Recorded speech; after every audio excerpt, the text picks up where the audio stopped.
Embiid in the backcourt of Josh Richardson and Raul Neto at the point. And Raul Neto at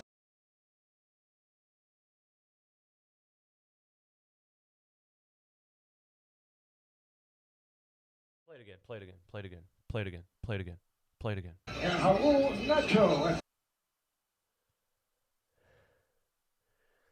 Play it again. One more time, one more time, one more time, one more time. and Raul Neto at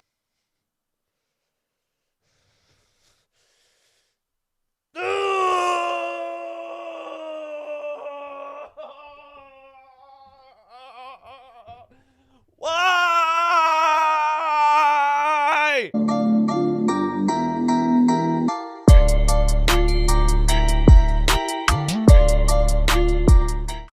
What is up, guys? DJ Eastwood here. This is the Run It Back podcast, home of the most brutally honest Philly sports takes on YouTube. Some people don't like it, but it's because... Go ahead and finish that in the comments. If you are new to this channel, please hit the subscribe button. If you watch all of these videos and are not subscribed, please just do me the favor of hitting the subscribe button. And please hit the like button on the video right now. Let's get into it, man. That was a fun game.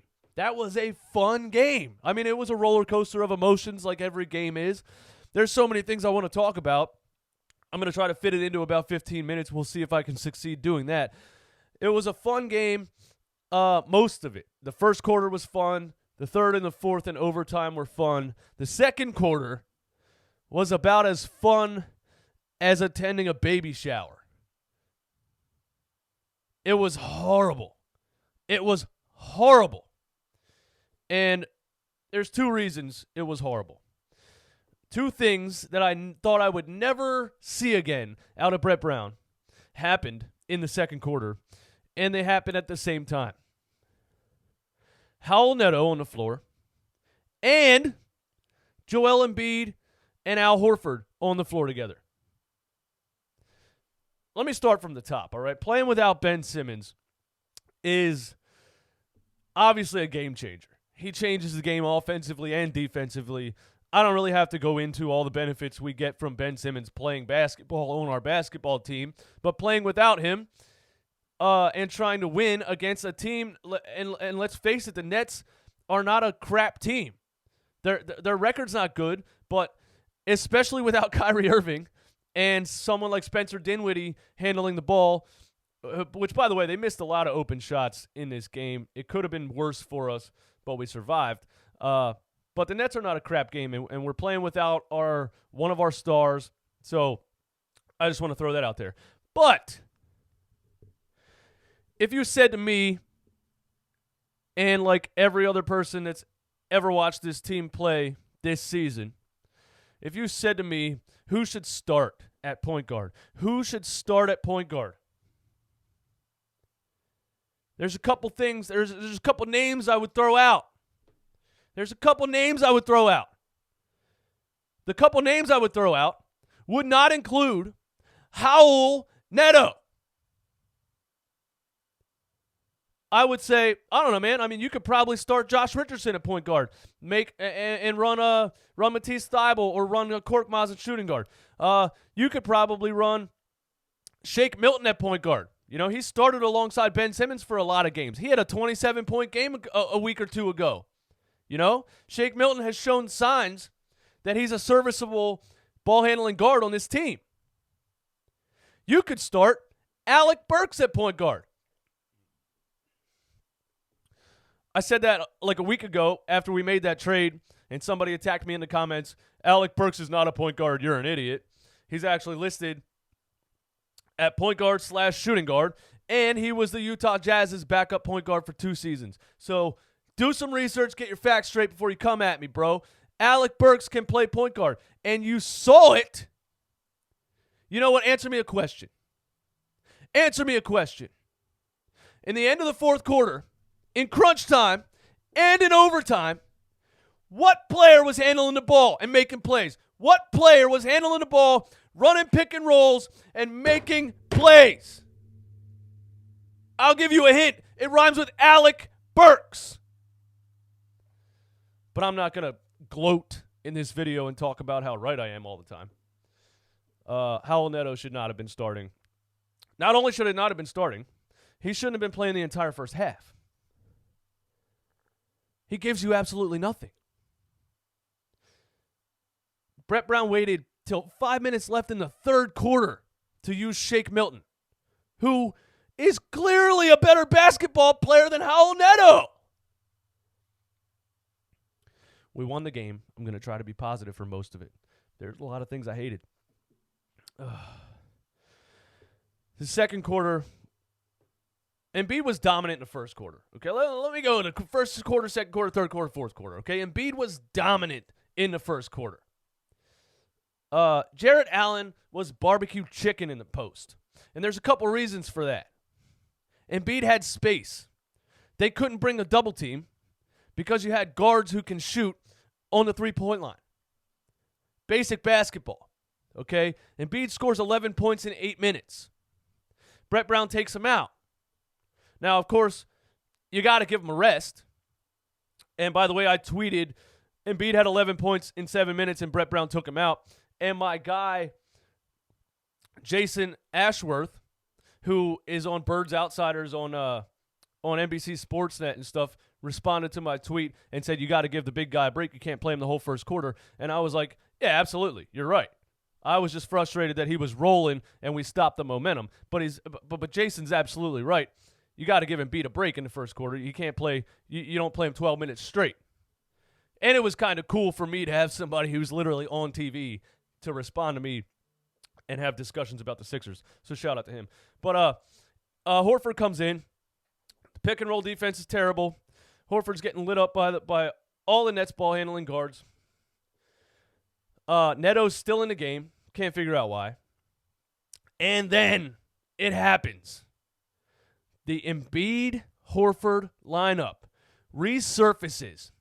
It pops up as a bright idea in Brett Brown's head, and he just cannot resist.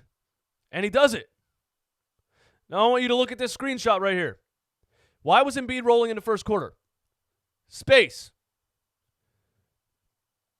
What happened in the second quarter? This. Look at this screenshot right here. Look at this. Your second center is at the three-point line, and his defender is in the post double-teaming Embiid. There's nothing more obvious than this.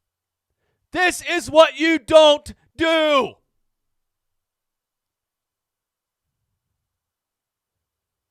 This is clear as day. Stop doing it. Now, I will give Brett Brown credit. All of the asinine things he did in the first half, he went away from in the second half. So basically, in his 7th year of coaching, he's learning how to coach. He's learning how to make halftime adjustments. He's learning how to go against his own. He's learning how to assess his own decisions and say, okay, that's not working. I can't do that anymore. It's impressive because for the past 3 seasons, he's been the most frustrating coach I've ever seen. The Nets go on a 44-8 run. A 44-8 run. And he left Neto out there the whole time. That is unfathomable. I can't even think of a good enough word for how unbelievable that is. But I don't want to yell about Brett Brown the whole game. Shake Milton played good. Once he started putting Shake in there, once he started having Shake Milton and Alec Burks in there, everything changed. Wow, dude. Wow. 2 serviceable ball-handling guards who can also kind of play defense. And the game changed. They ended the first half on a 12-2 run, with Embiid getting back in his groove once he took Horford out of his way, and ball-handling guards on the floor. We saw a little bit of life from Korkmaz in the fourth quarter. He had a nice buzzer beater with the shot clock running down. And then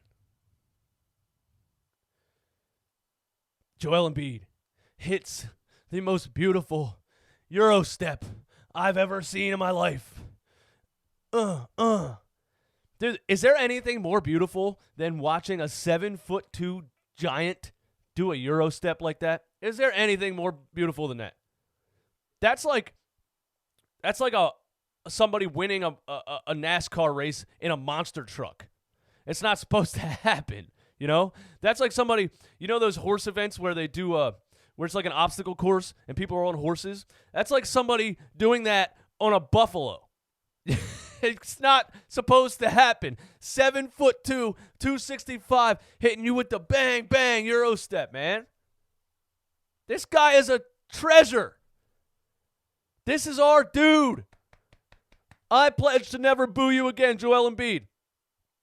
I promise. If you have a bad game, if you look like you're not trying, I will boo to myself. I will not boo out loud ever again. I love you, Joel Embiid.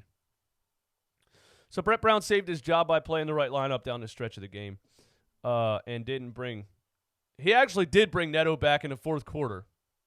And then he realized, I can't do this. This ain't working. So his love affair with Raul Neto has to be over at this point. It just has to be.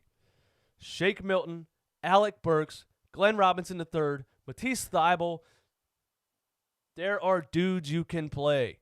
Do not play Raul Neto ever again. The Nets made a run down the stretch. It got close. Joel Embiid with the game-saving block on Wilson Chandler was beautiful. Perfect defense. Glad the referees didn't ruin the game by calling a foul right there. It was just a perfect block. And then he cheers on he brings on the crowd. It's just amazing. I love the dude so much. Overtime starts. Embiid gets a huge block on Dinwiddie, and they call a foul. And I watched the replay so many times, and he didn't foul him. And that's a really bad call. The fans don't like it. Dinwiddie's yelling at Embiid. Josh Richardson steps in and says, hey, bro, don't do that. It got a little chippy.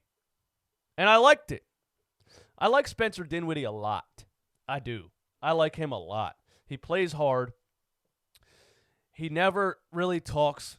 He's not a flopper like some of the NBA players I can't stand. He just plays the game hard, and he makes big-time shots when it counts, man. And he almost killed us. He airballed a 3 down the stretch, but he almost killed us. I like Spencer Dinwiddie a lot. Brooklyn Nets have been underrating him for years now, and, I don't think Kyrie Irving should come back and be a starting point guard on this team. They're better without him, and they're going to learn that the hard way. So, we played without Ben Simmons. It's tough to play without Ben Simmons. It's tough to try to find a point guard that is serviceable, that can get the job done. I just cannot believe Brett Brown went with Raul Neto. I can't believe it took him 3 quarters to play Shake Milton. I can't believe it took him the entire game to realize that Alec Burks is a guard who can handle the ball, run the pick and roll, hit a jump shot. He's a guy you need. What they should do, here I go again with a big what they should do that they're not going to do. What they should do is run Ben Simmons and Alec Burks together in the starting lineup.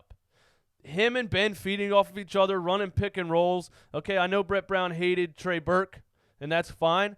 Alec Burks is much better than Trey Burke, especially defensively. You can run Ben Simmons and Alec Burks together, pick and rolls. They should do it, and I can't wait to see him implemented more often in this offense alongside Ben Simmons. Alec Burks is going to be the guy that changed this team. That trade was huge. I got to give Elton Brand credit. That trade was huge. Brett Brown needs to get out of his own head, get the hell away from Raul Neto, and play the right guys. And I'm giving him credit for doing it in the second half and down the stretch. He played the right guys.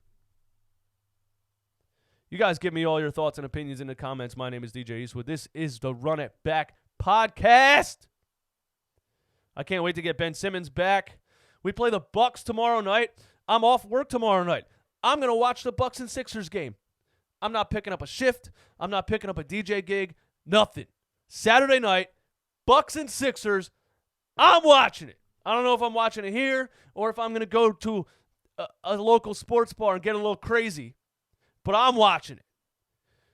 Give me all your thoughts and opinions in the comments. Please hit the subscribe button if you're not subscribed already. Please hit like on the video. I will see you guys next time. Peace.